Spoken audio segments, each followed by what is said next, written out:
Early July 1967.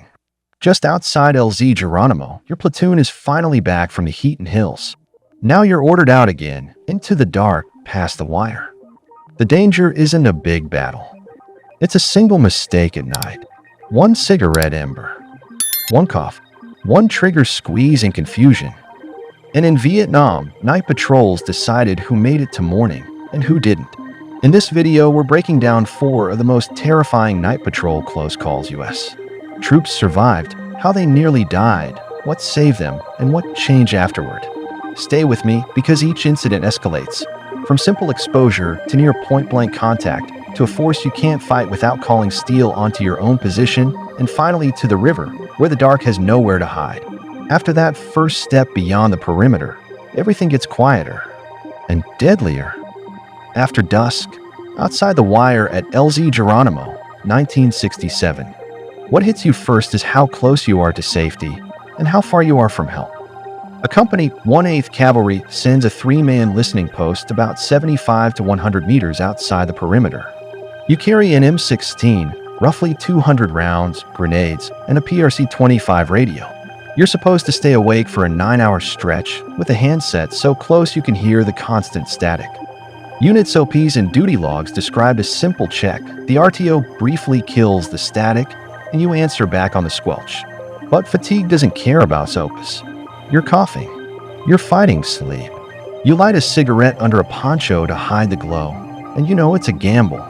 A veteran later wrote, "I was hot, sweaty, and really tired. That's the close call, not a firefight exposure." At dawn, before you return, you radio in so the perimeter won't shoot you coming through the wire. Most people miss this. The most dangerous moment could be the last 50 meters home. And it only gets worse when the enemy is already inside your night.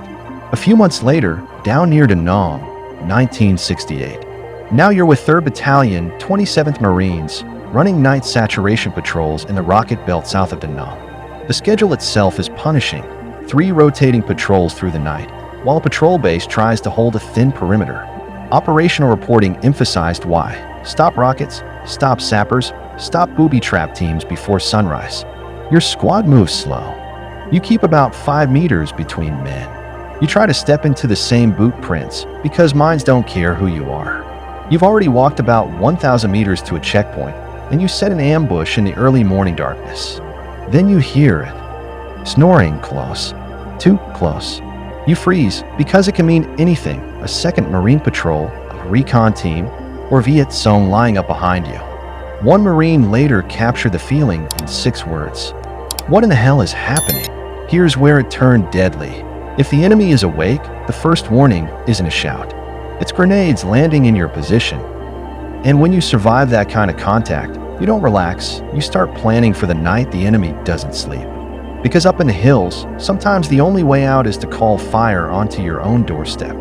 December 18th to 19th, 1967, a listening post at Bo TUC.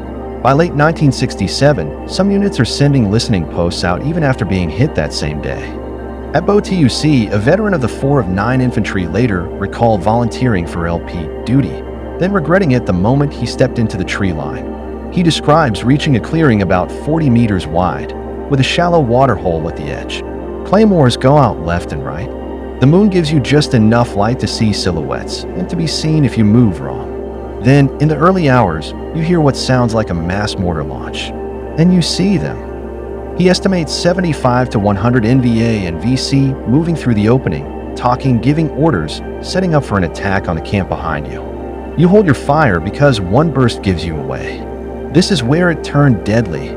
RPGs lift and crack overhead into the base. You grab the radio and start walking artillery in 100 meters, then 50 closer and closer. He remembered one order, short and raw: keep up the fire. Psychologically, that's a different kind of terror. You're praying the enemy never looks your way, while steel is landing near enough to shred your own cover. And if you think that's the worst darkness can do, the river proves otherwise, because at night, the enemy can be behind you without footsteps at all. July 1966, river interdiction after midnight. Now you're along a river near a small fort, working night interdiction. The lights on the water are supposed to be forbidden because they guide the enemy, but fishermen keep them burning anyway.